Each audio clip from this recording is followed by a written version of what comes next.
Hello everyone, स्वागत है आपका सीबीएसई साइंस क्लासेज में। और ये हमारा क्लास 10 का chapter number 4 carbon and its compound का लास्ट पार्ट है, जिसमें हम all in text and exercise question solve करने वाले हैं।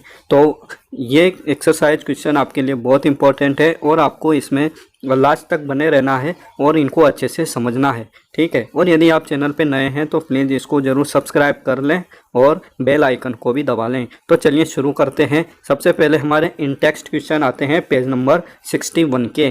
तो चलिए फर्स्ट क्वेश्चन क्या है। What would be the electron dot structure of carbon dioxide which has the formula CO2। Carbon dioxide का फॉर्मूला आपको पता है CO2 होता है, लेकिन यहाँ पर आपको इलेक्ट्रॉन डॉट स्ट्रक्चर बनाना है, जो कि हमने इन टेक्स्ट में अपने पहले सीखा था कि हमारे जो कोवेलेंट कंपाउंड होते हैं उनके इलेक्ट्रॉन डॉट स्ट्रक्चर कैसे बनाए जाते हैं। तो आपको पता है इलेक्ट्रॉन डॉट स्ट्रक्चर बनाने के लिए हम पहले जो भी एटम हमारे फॉर्मूले में आते हैं उनको लिख लेते हैं, अरेंज कर लेते हैं किस तरह से उनको अरेंज करना है। जैसे हमारे यहाँ एक कार्बन है और दो ऑक्सीजन है, मतलब एक कार्बन से दो ऑक्सीजन जुड़े हुए हैं, तो ये किस तरह से जुड़े होंगे। बीच में हम कार्बन को लेते हैं और आसपास ऑक्सीजन को लिख देते हैं। और फिर इसके बाद हमारी जो नेक्स्ट स्टेप होती है उसमें हम क्या करते हैं, इलेक्ट्रॉन्स, जो वैलेंस इलेक्ट्रॉन्स होते हैं उनको हम अपने एटम के आसपास बनाते हैं। जैसे कि ऑक्सीजन में 6 वैलेंस इलेक्ट्रॉन होते हैं, तो ऑक्सीजन के पास हमने 6 वैलेंस इलेक्ट्रॉन यहाँ पर बना दिए हैं। और कार्बन के 4 वैलेंस इलेक्ट्रॉन होते हैं, तो कार्बन के आसपास भी हमने 4 वैलेंस इलेक्ट्रॉन बना दिए हैं। और ऑक्सीजन के पास 6 वैलेंस इलेक्ट्रॉन है, तो 6 यहाँ पर भी बना दिए गए हैं। अब क्या करना है, आपको शेयरिंग करनी है। कोवेलेंट कंपाउंड्स में इलेक्ट्रॉन्स की शेयरिंग होती है। ऑक्सीजन के पास 6 इलेक्ट्रॉन है, इसको ऑक्टेट पूरा करने के लिए 2 इलेक्ट्रॉन्स की और आवश्यकता है। इसलिए ये क्या करेगा, कार्बन के इसके पास वाले जो 2 इलेक्ट्रॉन है उनके साथ शेयरिंग करेगा। और हम यहाँ पर क्या करेंगे, एक गोला बना देंगे। तो इस तरह से ऑक्सीजन का ऑक्टेट पूरा हो जाता है और उसमें 1 इलेक्ट्रॉन कंप्लीट हो जाते हैं। इसी तरह से कार्बन के पास 4 इलेक्ट्रॉन है, लेकिन उसे 4 इलेक्ट्रॉन और चाहिए अपना ऑक्टेट पूरा करने के लिए। ऑक्टेट मीन्स होता है अष्टक, जिसमें कि हर एटम को क्या करना होता है, 8 इलेक्ट्रॉन कंप्लीट करने होते हैं। Inert gas electronic configuration complete करना होता है। तो कार्बन क्या करेगा, अपने पास वाले दोनों ऑक्सीजन से 2-2 इलेक्ट्रॉन्स की शेयरिंग करेगा, ठीक है। तो ये जो 2 इलेक्ट्रॉन है इधर पास वाले, इनके साथ और दूसरे ऑक्सीजन के भी 2 इलेक्ट्रॉन के साथ शेयरिंग करेगा। तो इस तरह से 2, 4, 6 और 8 इलेक्ट्रॉन कार्बन के पास कंप्लीट हो जाते हैं। तो यहाँ पर हम गोला बना देते हैं कार्बन के लिए। और साथ ही ऑक्सीजन के पास जो 6 इलेक्ट्रॉन है, इसको भी 2 इलेक्ट्रॉन के साथ शेयरिंग करनी होगी कार्बन के साथ, तभी इसका ऑक्टेट कंप्लीट हो पाएगा। तो ऑक्सीजन का भी हम गोला बना देते हैं कार्बन के 2 ऑक्सीजन। इस तरह से ऑक्सीजन ने अपने 8 इलेक्ट्रॉन पूरे कर लिए। तो इलेक्ट्रॉन डॉट स्ट्रक्चर बनाना बहुत आसान है। एग्जाम में आपको CO2 के अलावा और दूसरे मॉलिक्यूल्स भी मिल सकते हैं। तो आपको कुछ नहीं करना होता है, सिर्फ उनको अरेंज करना है और उनके वैलेंस इलेक्ट्रॉन को लिखकर उनका ऑक्टेट कंप्लीट हो जाए। इस तरह से आपको इलेक्ट्रॉन्स की शेयरिंग करवानी है। Okay, then question number 2। What would be the electron dot structure of a molecule of sulphur which is made up of 8 atom of sulphur.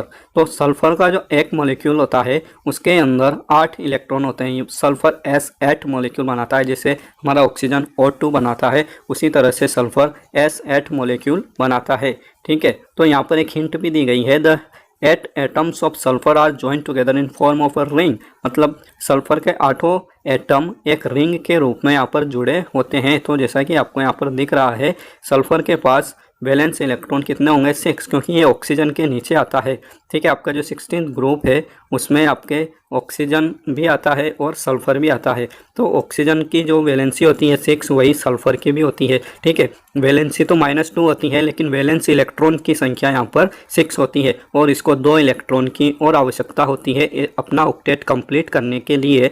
तो यहाँ पर सल्फर क्या करेगा, अपने पास वाले सल्फर से 2 इलेक्ट्रॉन्स की शेयरिंग कर लेगा, ठीक है। तो ये सल्फर के 2 and 2 4, इधर वाले भी 2 इलेक्ट्रॉन, तो ये हो गए 6 और 2 इलेक्ट्रॉन ये इस वाले सेकंड सल्फर के साथ क्या करेगा, शेयरिंग कर लेगा। तो इस तरह से इसके पास हो गए टोटल 8 इलेक्ट्रॉन। इसी तरह से सभी सल्फर वाले मॉलिक्यूल अपने पास वाले सल्फर एटम के साथ क्या करेंगे, शेयरिंग करेंगे 2 इलेक्ट्रॉन्स की और अपना ऑक्टेट पूरे करते हुए S8 मॉलिक्यूल बना लेंगे।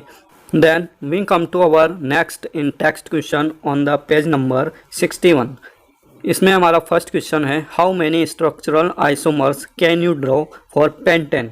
हमने एल्केन्स पढ़े थे, उसमें मीथेन, इथेन, प्रोपेन, ब्यूटेन और पेंटेन, 5 कार्बन वाले हाइड्रोकार्बन को या एल्केन को क्या कहते हैं, हम पेंटेन कहते हैं। तो इसका आपको स्ट्रक्चरल आइसोमर्स बनाने हैं। तो आइसोमर्स के बारे में भी हमने पढ़ रखा है। आइसोमर्स क्या होते हैं, जिनका केमिकल फॉर्मूला तो सेम होता है, ठीक है। जैसे पेंटेन है हमारा, तो इसमें C5H12 इसका फॉर्मूला है, लेकिन इनके जब हम स्ट्रक्चर बनाते हैं तो वे क्या होते हैं, अलग अलग होते हैं। तो आपको यहाँ पर इसी तरह से स्ट्रक्चरल आइसोमर्स बनाने हैं, मतलब एक ही ऑर्गेनिक कंपाउंड के अलग अलग स्ट्रक्चर्स आपको यहाँ पर बनाने हैं। तो पेंटेन का जो स्ट्रक्चरल आइसोमर है वह आपके N पेंटेन होगा, 2 मिथाइल ब्यूटेन होगा और 2,2 डाई मिथाइल प्रोपेन होगा। तो जो नाम लिखना पहले ज़रूरी नहीं है, पहले आप स्ट्रक्चर्स बना लें फिर उसके बाद नाम लिखें तो भी आपके लिए ठीक रहेगा। तो देखिए यहाँ पर जो आपका नॉर्मल पेंटेन होता है, जिसे हम N पेंटेन कहते हैं, N पेंटेन का मतलब होता है नॉर्मल पेंटेन। तो इसमें आपके 5 कार्बन है, 1 2 3 4 एंड 5, और हर कार्बन की 4 वैलेंसी पूरी करते हुए आपने यहाँ पर हाइड्रोजन्स को इसके आसपास जोड़ दिया है। तो इस तरह से आपका क्या बन गया, N पेंटेन।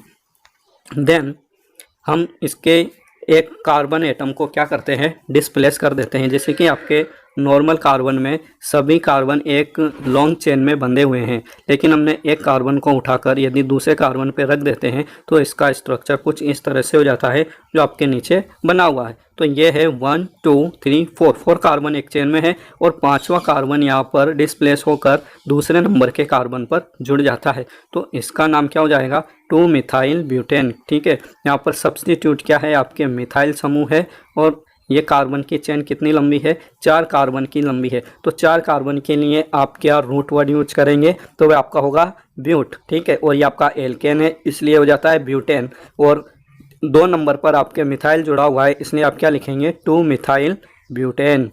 देन हम एक कार्बन को और डिस्प्लेस कर देते हैं, और जो हमारा चौथा कार्बन था उसको भी हम दूसरे कार्बन पर लाके जोड़ देते हैं। तो यहाँ पर देखिए स्ट्रक्चर कुछ इस तरह से बन जाता है, और इसका नाम हो जाएगा 2,2 di methyl propane. Main carbon chain में आपके 3 कार्बन होंगे, ठीक है। आप किधर से भी गिन ले, इधर पीछे से गिनेंगे तो भी 3 कार्बन है, आगे से गिनेंगे तो भी 3 कार्बन है, ऊपर से गिनेंगे 1 2 3 तो भी आपके 3 कार्बन है। तो हमें लॉन्गेस्ट चेन सेलेक्ट करनी होती है पहले।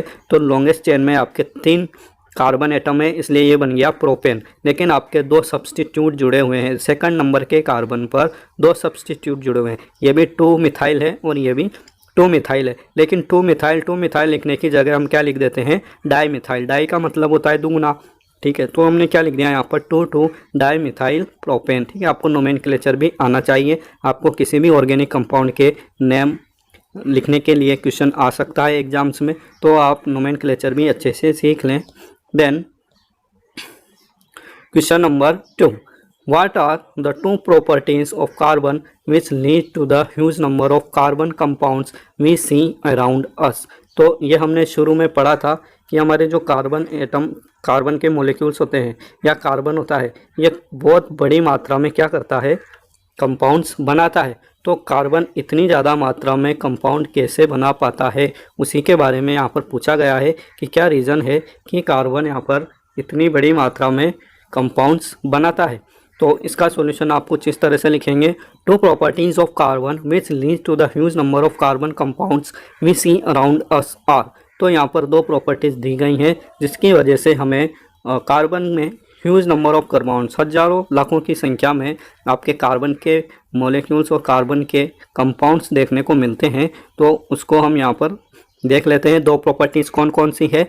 तो इसमें फर्स्ट प्रॉपर्टी है टेट्रा कोवैलेंसी। कार्बन की वैलेंसी +4 होती है, इसी को हम क्या कहते हैं, टेट्रा कोवैलेंसी। को इसलिए जुड़ा है क्योंकि ये ज़्यादातर कोवैलेंट कंपाउंड बनाता है, तो इसको हम कहते हैं टेट्रा कोवैलेंसी ऑफ कार्बन। तो कार्बन में जो वैलेंस इलेक्ट्रॉन की संख्या होती है वह होती है 4, ठीक है। कार्बन के फर्स्ट शेल में 2 इलेक्ट्रॉन होते हैं और दूसरे में 4 होते हैं। टोटल कितने होते हैं, 6 इलेक्ट्रॉन होते हैं। तो 2 और 4 इसका इलेक्ट्रॉनिक कन्फिग्रेशन होता है। तो 4 वैलेंस इलेक्ट्रॉन इसमें पाए जाते हैं, और इसकी वैलेंसी कितनी होती है, +4 होती है। Due to which it can form covalent bonds with 4 other different atoms of carbon और अदर एटम्स। इस कारण से ये क्या कर सकता है, स्वयं के जैसे दूसरे 4 कार्बन एटम के साथ या फिर दूसरे एटम के साथ, जैसे ऑक्सीजन, नाइट्रोजन, सल्फर, इस तरह के एटम्स के साथ भी ये क्या कर सकता है, शेयरिंग कर सकता है इलेक्ट्रॉन्स की और कंपाउंड बना सकता है। इस कारण से इसकी जो है बहुत ज़्यादा मात्रा में कंपाउंड्स पाए जाते हैं। Then catenation, covalent bonding happens easily with carbon atoms and numerous others such as oxygen, chlorine, nitrogen, sulphur, hydrogen and etc. तो कार्बन क्या कर सकता है, लंबी लंबी चेन बना सकता है। कार्बन के पास क्या होते हैं, 4 वैलेंस इलेक्ट्रॉन होते हैं और इसके कारण ये क्या करता है, कार्बन की जो दूसरे एटम्स हैं उनके साथ लंबी लंबी चेन बना सकता है। तो हम इसी प्रॉपर्टी को क्या कहते हैं, कैटिनेशन कहते हैं। मतलब एक के बाद एक कितने भी कार्बन इसके साथ जुड़ते चले जाएंगे तो इसको कोई प्रॉब्लम नहीं होगी। इसी को हम कहते हैं कैटिनेशन की प्रॉपर्टी या श्रृंखलन का गुण, यानी कि श्रृंखला बनाना। ये लंबी लंबी लॉन्ग चेन और ब्रांच चेन हाइड्रोकार्बन्स बना सकता है। तो इसी को हमने यहाँ पर लिखा है, covalent bonding happens easily with carbon atoms and numerous other. तो कार्बन क्या करता है, अपने ही जैसे कार्बन एटम्स के साथ आसानी से कोवेलेंट बॉन्डिंग कर सकता है और कार्बन के अलावा दूसरे जो एटम होते हैं oxygen, chlorine, nitrogen, sulphur, hydrogen, इनके साथ भी ये कोवेलेंट बॉन्डिंग कर सकता है। तो carbon can form very long chains of hydrocarbons. इस कारण से कार्बन बहुत लंबी लंबी चेन्स बना सकता है हाइड्रोकार्बन की। इसी प्रॉपर्टी को हम कैटिनेशन कहते हैं। तो आई होप आपको ये क्वेश्चन समझ में आया होगा। देन हम चलते हैं नेक्स्ट क्वेश्चन पर, that is our question number 3। What will be the formula and electron dot structure of cyclopentane. ठीक है, तो यहाँ पर एक साइक्लिक हाइड्रोकार्बन के लिए आपको पूछा गया है, साइक्लो जुड़ा हुआ है आगे, किसी भी कंपाउंड के आगे अगर साइक्लो जुड़ जाता है तो इसका मतलब है वह साइक्लिक कंपाउंड है। मतलब आपके जितने भी कार्बन के एटम है वे कैसे जुड़े होंगे, एक रिंग में जुड़े होंगे। आप नीचे देख सकते हैं यहाँ पर सभी कार्बन एटम कैसे जुड़े हुए हैं, यहाँ पर रिंग के रूप में जुड़े हुए हैं। तो आपको ये तो स्वयं को बनाना होगा। यहाँ पे सिर्फ नाम दिया गया है साइक्लोपेंटेन। स्ट्रक्चर आपको बनाना है और वह भी इलेक्ट्रॉन डॉट स्ट्रक्चर बनाना है, मतलब इलेक्ट्रॉन्स को डॉट के रूप में यहाँ पर दिखाना है। और कौन से इलेक्ट्रॉन को दिखाते हैं हम, तो वे आपके वैलेंस इलेक्ट्रॉन्स को हम डॉट के रूप में दिखाते हैं, ये आपको पता है। तो हमने को जैसे पहले से पता है ये एक साइक्लिक कंपाउंड है, तो हमने पहले इनको अरेंज कर दिया एक साइकिल के रूप में। ठीक है, 1 2 3 4 एंड 5 कार्बन आपके एक साइक्लिक फॉर्म में जुड़े हुए हैं, रिंग के रूप में जुड़े हुए हैं। फिर हम क्या करेंगे, इनके वैलेंस इलेक्ट्रॉन्स बनाएंगे। जैसे कार्बन के 4 वैलेंस इलेक्ट्रॉन होते हैं, तो ये फर्स्ट, ये सेकंड, ये थर्ड एंड फोर्थ, है ना, चारों दिशाओं में इसको शेयरिंग करनी होगी। इस कारण से हम क्या करेंगे, चारों दिशाओं में इसके 4 वैलेंस इलेक्ट्रॉन बना देंगे। ठीक है, इसी तरह से दूसरे कार्बन के भी हम वैलेंस इलेक्ट्रॉन यहाँ पर बना लेते हैं 1 2 3 एंड 4। हर कार्बन के यहाँ पर 4 वैलेंस इलेक्ट्रॉन बनाने के बाद आपको हाइड्रोजन से इसकी बॉन्डिंग करनी है। अब नेक्स्ट स्टेप में हम क्या करेंगे, कार्बन के गोले बनाएंगे, मतलब उसका ऑक्टेट पूरा करेंगे, इलेक्ट्रॉन्स की शेयरिंग करवाएंगे। तो कार्बन के ऑक्टेट के लिए उसको 4 इलेक्ट्रॉन्स की और आवश्यकता है। 4 इलेक्ट्रॉन उसके पास पहले से है, 4 इलेक्ट्रॉन की और उसे आवश्यकता है अपना ऑक्टेट पूरा करने के लिए। तो कार्बन का हम यहाँ पर गोला बनाते हैं, 4 इलेक्ट्रॉन पहले से उसके पास है, 1 इलेक्ट्रॉन इस कार्बन का लेगा, 1 इस कार्बन का लेगा, 1 इस हाइड्रोजन का लेगा और 1 हाइड्रोजन का। तो इसके पास टोटल 2 4 6 और 8 इलेक्ट्रॉन इस गोले में हमारे हो जाते हैं। ठीक है, इसी तरह से दूसरे कार्बन का भी गोला आपको बनाना है और इसके अंदर 2 4 6 और 8 इलेक्ट्रॉन इस तरह से कंप्लीट हो जाते हैं। ठीक है, देन इस कार्बन का आपको गोला बनाना है, तो इस कार्बन में भी 2 4 6 और 8 इलेक्ट्रॉन आपको कंप्लीट पूरे शो करने हैं। ठीक है, इसी तरह से सभी कार्बन के गोले बनाने हैं और फिर उसके बाद हाइड्रोजन के भी गोले आपको यहाँ पर बनाने हैं। ठीक है, तो हर हाइड्रोजन के गोले में 2 इलेक्ट्रॉन होने चाहिए, क्योंकि हाइड्रोजन के पास 1 इलेक्ट्रॉन होता है और 2 इलेक्ट्रॉन होते ही इसका जो ऑक्टेट है वह पूरा हो जाता है। तो यहाँ पर हाइड्रोजन भी क्या कर लेगा, अपने ऑक्टेट को कंप्लीट कर लेगा और हाइड्रोजन के भी आपको यहाँ पर गोले बनाने हैं। Okay, then we come to our next question, question number 4।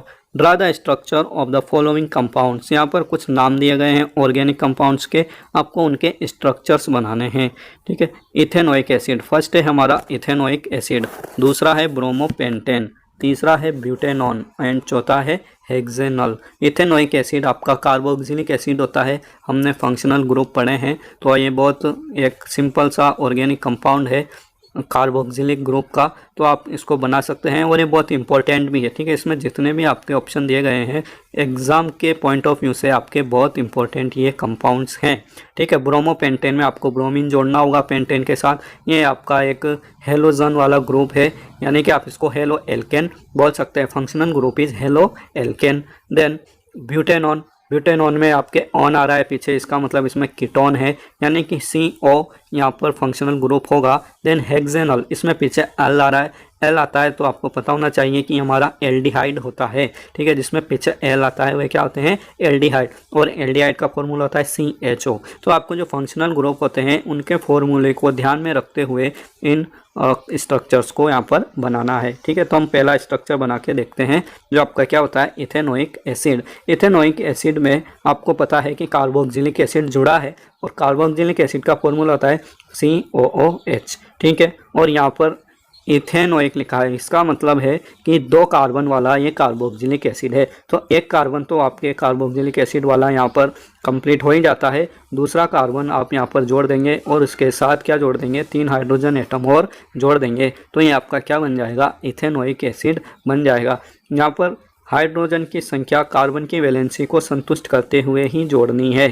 ठीक है, 2 कार्बन यहाँ पर कंप्लीट हो गए, बची वैलेंसी यहाँ पर 3, तो हमने 3 क्या जोड़ दिए, हाइड्रोजन। ठीक है, तो ये बहुत सिंपल आपके स्ट्रक्चर है इथेनोइक एसिड का। दूसरा आपके था ब्रोमोपेंटेन।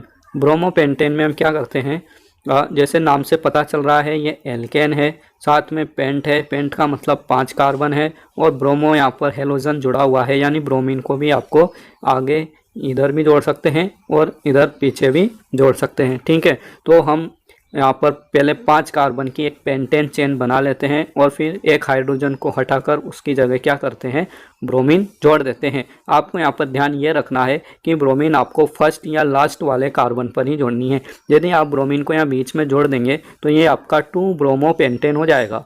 तीसरे कार्बन पर जोड़ेंगे तो ये आपका 3 ब्रोमोपेंटेन हो जाएगा, और यदि आप इस चौथे कार्बन पर जोड़ेंगे तो फिर आपकी काउंटिंग इधर से शुरू होगी। फर्स्ट वाले कार्बन हमारे ये हो जाएंगे और इस कार्बन से आप जब काउंटिंग करेंगे तो ये फिर आपका वापस 2 ब्रोमोपेंटेन बन जाएगा। ये हमने पहले नोमेनक्लेचर में पढ़ा है कि हम लॉन्गेस्ट चेन उधर से सेलेक्ट करते हैं जिधर से हमारा सब्सटीट्यूट क्या होता है, पास पड़ता है। ओके, तो आपको इन चीज़ों का ध्यान रखते हुए क्या करना है, स्ट्रक्चर बनाना है। Then our third compound is butanone. Butanone जैसे मैंने अभी पहले बताया, इसमें ऑन जुड़ा हुआ है, मतलब ये एक कीटोन फंक्शनल ग्रुप है, और कीटोन में आपके क्या आना चाहिए, CO आना चाहिए, वे भी कहाँ आना चाहिए, चेन के बीच में आना चाहिए।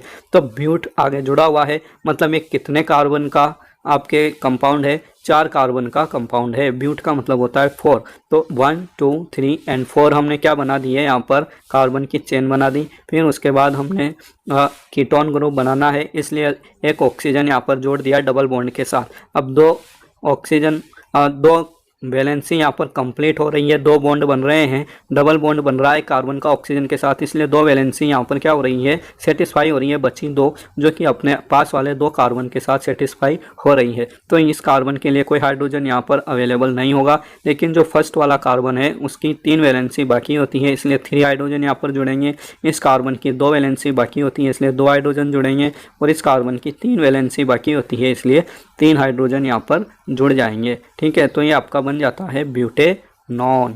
ओके, देन यहाँ पर आपको हेक्सेनल बनाना है, और हेक्सेनल में आपके आ रहा है पीछे अल आता है आपके एल्डिहाइड में, और एल्डिहाइड का फॉर्मूला होता है CHO। ठीक है, जहाँ पर भी आपके पीछे से अल आ जाए तो वहाँ पर आपको पीछे क्या लगाना है, CHO जोड़ना है। ठीक है, तो CHO पहले हम लिख लेंगे, उसके बाद यहाँ पर देखेंगे कि प्रीफिक्स में क्या है, या आपका जो मेन कार्बन चेन है वे कितने कार्बन की है, तो ये आपके हेक्सा है, मतलब 6 कार्बन की यहाँ पर आपको चेन बनानी है। तो ये एक कार्बन हम इसको भी जो हमारा एल्डिहाइड का है उसको भी गिनेंगे, उसके बाद हम यहाँ पर 5 कार्बन और जोड़ देंगे, 1 2 3 4 5 एंड 6। ये 6 कार्बन की आपकी चेन हो गई, जिसमें आपके एल्डिहाइड का कार्बन भी काउंट होता है। ठीक है, तो अब हम क्या करेंगे, सभी कार्बन की वैलेंसी को फुल करते हुए हाइड्रोजन जोड़ेंगे। तो इस सेकंड कार्बन पर हम आते हैं तो इसकी 2 वैलेंसी और बाकी है। एक वैलेंसी कार्बन के साथ जुड़ी है, दूसरी वैलेंसी दूसरे कार्बन के साथ, 2 वैलेंसी बाकी है, इसलिए हमने 2 हाइड्रोजन इसके आसपास जोड़ दिए। इसी तरह से सभी कार्बन में 2-2 हाइड्रोजन जुड़ जाएंगे और लास्ट वाले कार्बन में 3 हाइड्रोजन आपके जुड़ जाएंगे। ठीक है, तो ये आपके बन गया CH3 CH2 CH2 CH2 CH2 CHO। ठीक है, तो इस तरह से भी आप क्या कर सकते हैं, कंपाउंड्स की फॉर्मेशन कर सकते हैं। और ये नाम से आपको कंपाउंड का स्ट्रक्चर बनाना आना चाहिए, क्योंकि बोर्ड एग्जाम में इस तरह के कम से कम एक क्वेश्चन आपके ज़रूर आता है। Then question number 5, how would you name the following compounds. अब यहाँ पर दूसरे टाइप का एक क्वेश्चन दिया गया है। पहले हमने नाम से स्ट्रक्चर बनाया, अब आपको यहाँ पर स्ट्रक्चर दिया गया है और इसका नाम आपको बताना है। तो यहाँ पर नाम बताना भी बहुत सिंपल होता है, बस आपको नोमेनक्लेचर वाली थोड़ी जो टेक्निक्स है उनको याद रखना है। यहाँ पर देखिए आपके ब्रोमीन जुड़ा हुआ है, ब्रोमीन आपके हेलोजन आता है, हेलोजन के अंतर्गत आता है। और हेलोजन्स में हम क्या जोड़ते हैं, प्रीफिक्स जोड़ते हैं। ठीक है, हमने पढ़ा था नोमेनक्लेचर में कि हेलोजन के लिए हम प्रीफिक्स वर्ड का यूज करते हैं। जो भी हमारा हेलोजन है, जैसे ब्रोमीन है तो ब्रोमीन के लिए क्या जोड़ेंगे, ब्रोमो। और फिर कार्बन की संख्या देखेंगे, कार्बन की संख्या 2 है तो ये सिंपली हमारा क्या हो जाएगा, ब्रोमो इथेन। 2 कार्बन के लिए हम एथ वर्ड यूज करते हैं, रूट वर्ड। और ये हमारा एक एल्केन है, यहाँ पर कोई डबल या ट्रिपल बॉन्ड नहीं है, इसलिए ये क्या है, सिंपल एक एल्केन है। तो ये हो जाएगा bromo eth plus ene, bromo ethane. Okay, तो इस तरह से इसका नाम आपने दे दिया। देन हम सेकंड कंपाउंड की तरफ देखते हैं तो ये आपका देखिए CHO यहाँ पर जुड़ा हुआ है। तो ये इसका मतलब ये क्या है, एक एल्डिहाइड है, एक कार्बन वाला एल्डिहाइड है। और एक कार्बन के लिए आप जो रूट वर्ड यूज करते हैं वे आपका मैथ होता है। एल्डिहाइड के लिए आप अल सफिक्स यूज करते हैं, तो आपको जो मैथ है उसके साथ क्या जोड़ना है, अल। तो ये हो जाएगा मीथेनल, क्योंकि एक कार्बन वाला एल्केन आपका क्या होता है, मीथेन। एल्डिहाइड के लिए क्या जोड़ना है, एल, तो ये हो जाएगा मीथेनल। ओके, देन नेक्स्ट जो आपका स्ट्रक्चर है वह क्या है, 1 2 3 4 5 एंड 6। यहाँ पर 6 कार्बन दिए गए हैं और जो लास्ट वाले कार्बन हैं उनमें आपके ट्रिपल बॉन्ड दिया गया है। ठीक है, यहाँ पर ये 3 बॉन्ड हैं, ट्रिपल बॉन्ड हैं। तो ट्रिपल बॉन्ड वाले जब कंपाउंड होते हैं तो हम उनको कहते हैं एल्काइंस। ठीक है, हमने 3 तरह के कंपाउंड्स पढ़े थे जो सिंपली हमारे हाइड्रोकार्बन होते हैं, एल्केन, एल्कीन एंड एल्काइंस। तो सिंगल बॉन्ड वालों को हम एल्केन कहते हैं, डबल बॉन्ड वालों को एल्कीन कहते हैं और ट्रिपल बॉन्ड वालों को एल्काइन। और इनमें जो सफिक्स वर्ड यूज होता है वह आइन यूज होता है, ये हमें पता है। तो यहाँ पर हम काउंटिंग इधर से शुरू करेंगे। फर्स्ट कार्बन पर आपके ट्रिपल बॉन्ड है। ठीक है, तो हम इसको सिंपली क्या कह सकते हैं कि रूट वर्ड तो हमारा हो जाएगा हेग्स, और यहाँ पर ट्रिपल बॉन्ड है इसलिए सफिक्स लगेगा आइन, तो ये हो जाएगा सिंपली हेक्साइन। ठीक है, अगर ट्रिपल बॉन्ड बीच में होता तो हम उसको 2 हेक्साइन या 3 हेक्साइन इस तरह से नाम देते, लेकिन यहाँ पर फर्स्ट कार्बन पर ही आपके क्या है, ट्रिपल बॉन्ड है, इसके लिए हम सिंपली इसको क्या लिख सकते हैं, हेक्साइन। यदि 2 कार्बन नंबर पर आपके ट्रिपल बॉन्ड होता यहाँ पर तो हम इसको कहते हैं हेक्स 2 आइन। ठीक है, इस तरह से 3 कार्बन पर होता तो आप उसको कहते हैं हेक्स 3 आइन। ओके, तो यहाँ पर आप देख सकते हैं तीनों नाम जो इनके आंसर में आपको लिखने हैं, फर्स्ट का ब्रोमो इथेन लिखना है, दूसरे का मिथेनल लिखना है और उसको कॉमन लैंग्वेज में या उसका जो कॉमन नेम है वह फॉर्मल्डिहाइड होता है। ठीक है, हमारा जो सबसे सिंपलेस्ट एल्डिहाइड है वह मिथेनल होता है या फॉर्मल्डिहाइड होता है, एक कार्बन वाला। फॉर्मल्डिहाइड आपका कॉमन नेम है और आप इसको भी याद रखें तो ये बहुत अच्छी बात है। हालांकि एग्जाम में आपको IUPAC नेम ही लिखने होते हैं, जो आपके रूट वर्ड होते हैं इथेन, मीथेन, प्रोपेन, ब्यूटेन, उसी के अकॉर्डिंग नाम लिखने होते हैं। ठीक है, देन आपका थर्ड कंपाउंड है hexyne. Okay, then we come to our next in text question on the page number 71 page number पर जो इन टेक्स्ट क्वेश्चन दिए गए हैं उसमें आपका पहला क्वेश्चन है, why is the conversion of ethanol to ethanoic acid an oxidation reaction। Ethanol को इथेनोइक एसिड में कन्वर्ट करना है तो ये आपके ऑक्सीडेशन रिएक्शन कहलाती है ना। तो इसको हम ऑक्सीडेशन रिएक्शन क्यों कहते हैं, तो इसका सॉल्यूशन हम यहाँ पर देख लेते हैं। लेकिन पहले यहाँ पर आप देख सकते हैं एक रिएक्शन होती है। ठीक है, आपका जो इथेनॉल है CH3CH2OH। इथेनॉल का फॉर्मूला आपको बहुत अच्छे से लर्न होना चाहिए। इथेनॉल और इथेनोइक एसिड कम से कम 2 कंपाउंड ऐसे हैं जिनको आपको बहुत अच्छे से सारी चीज़ें इनके बारे में लर्न होनी चाहिए। तो आपका जो इथेनॉल है ये इथेनॉल में पहले कन्वर्ट होता है, ठीक है। हम ऑक्सीडेशन कराते हैं यहाँ पर कुछ ऑक्सीडाइजिंग एजेंट, कैमेनोफोर एंड एल्केलाइन पोटेशियम परमैंगनेट का भी यहाँ पर यूज करते हैं। तो ये किस में बदल जाता है, CH3CHO में बदल जाता है, ठीक है। और साथ में वाटर यहाँ पर रिलीज होता है। तो आपने देखा कि किस तरह से इथेनॉल में कन्वर्ट हुआ। फिर ये इथेनॉल आगे जब इसका और ज़्यादा आपको ऑक्सीडाइजिंग होता है एसिडिक कैमेनोफोर के साथ, तो यहाँ पर ये किस में बदल जाता है, CH3COOH में, यानी इथेनोइक एसिड में बदल जाता है। पहले ये आपके एल्डिहाइड में बदला, फिर उसके बाद ये आपके कार्बोक्सिलिक एसिड में बदल गया। तो ये दोनों रिएक्शन आपके लिए बहुत ज़्यादा इंपॉर्टेंट है कि किस तरह से आप इथेनॉल का ऑक्सीडेशन करवा सकते हैं। तो यहाँ पर सिंपली ये ऑक्सीडेशन रिएक्शन लिखी गई है और सिंपली तरीके से ही आपको यहाँ पर लर्न करना है। तो आपने देखा कि यहाँ पर एक ऑक्सीजन था और यहाँ पर 2 ऑक्सीजन हो गए, और ऑक्सीजन का जुड़ना क्या कहलाता है, हमने चैप्टर फर्स्ट में पढ़ा है ऑक्सीडेशन रिडक्शन रिएक्शन में, ऑक्सीजन का जुड़ना ऑक्सीडेशन कहलाता है। तो यहाँ पर क्या हो रहा है, आपके ऑक्सीडेशन हो रहा है, इथेनॉल से इथेनोइक एसिड बन रहा है, क्योंकि यहाँ पर एक ऑक्सीजन और आके जुड़ रहा है। तो ये आपको यही आंसर में लिखना है। Conversion of ethanol to ethanoic acid involves the removal of hydrogen atom and addition of oxygen. It is an oxidation reaction. तो इथेनॉल से इथेनोइक एसिड जब बनता है तो इसमें हाइड्रोजन एटम बाहर निकलते हैं और ऑक्सीजन एटम इसमें जुड़ जाता है, ठीक है। पहले एक ऑक्सीजन था, अब 2 ऑक्सीजन यहाँ पर जुड़ जाते हैं, तो इसीलिए हम इसको क्या कहते हैं, ऑक्सीडेशन रिएक्शन कहते हैं। In first step H2 molecules is removed from ethanol to from ethanol. First step में क्या होता है, आपके एल्कोहल से हाइड्रोजन मॉलिक्यूल्स निकलते हैं, H2 मॉलिक्यूल या 2 एटम हाइड्रोजन के निकलते हैं और वह इथेनॉल में यानी एक एल्डिहाइड में कन्वर्ट हो जाता है। As loss of hydrogen is oxidation, so the reaction is an oxidation reaction. तो हमारी जो फर्स्ट वाली रिएक्शन है यह भी ऑक्सीडेशन रिएक्शन है, क्योंकि वहाँ पर हाइड्रोजन का लॉस होता है। और ऑक्सीडेशन को हम कैसे डिफाइन करते हैं, तो ऑक्सीडेशन जब हाइड्रोजन हटता है और ऑक्सीजन जुड़ता है तो हम उसको ऑक्सीडेशन कहते हैं। तो यहाँ पर हाइड्रोजन हट रहा है इसलिए इसको हम ऑक्सीडेशन कह रहे हैं। Similarly oxygen atom is added to form ethanoic acid from ethanol. और फिर सेकंड रिएक्शन में हमने देखा कि इथेनॉल से इथेनोइक एसिड फॉर्म हो रहा है, मतलब एक ऑक्सीजन और ऐड हो रहा है। As gain of oxygen is called oxidation, so the reaction is an oxidation reaction. और ऑक्सीजन का जुड़ना किसी भी कंपाउंड में क्या कहलाता है, ऑक्सीडेशन रिएक्शन कहलाता है। तो हम कह सकते हैं कि ये रिएक्शन क्या है, आपकी ऑक्सीडेशन रिएक्शन है। तो आप सिंपली यहाँ पर अपनी लैंग्वेज में भी इसको लिख सकते हैं जैसे कि आपको समझ में आया है उस तरह से, ठीक है। Then question number 2, a mixture of oxygen and ethyne is burn for welding.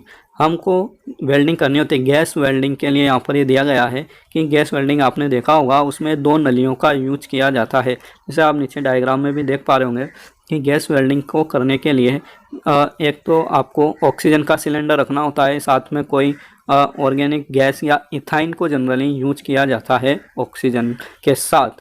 तो ऐसा क्यों किया जाता है, इथाइन को जलाने के लिए ऑक्सीजन गैस को क्यों यूज में यहाँ पर लिया जाता है। Can you tell why a mixture of ethyne and air is not use. Oxygen की जगह आप एयर को क्यों नहीं यूज करते, ऑक्सीजन को ही क्यों यूज करते हैं, क्योंकि इथाइन तो हमारी यहाँ पर फ्यूल गैस है, हमें उसे जलाना है। ये सिंपली एयर में भी जल सकती है, लेकिन गैस वेल्डिंग करने के लिए आपको ऑक्सीजन की ही आवश्यकता क्यों पड़ती है, या ऑक्सीजन को ही आप यूज क्यों करते हैं। तो इसका आंसर क्या होगा हम देख लेते हैं। अ mixture of oxygen and ethyne is burned for welding instead of mixture of ethyne and air. तो हम यहाँ पर क्या करते हैं कि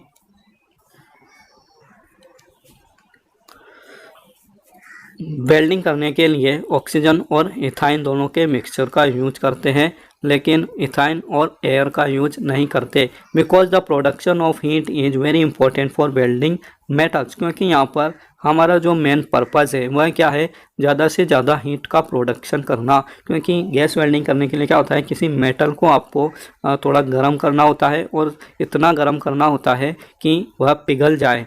तो ज़्यादा पिघलने के लिए आपको क्या चाहिए कि हीट यहाँ पर ज़्यादा चाहिए। When oxygen and ethyne are burned it burns completely and produces a higher temperature than air and ethyne. तो जब ऑक्सीजन इथाइन के साथ जलता है तो इथाइन हमारा कंप्लीटली बर्न करता है, मतलब ये पूरी तरह से जल पाता है।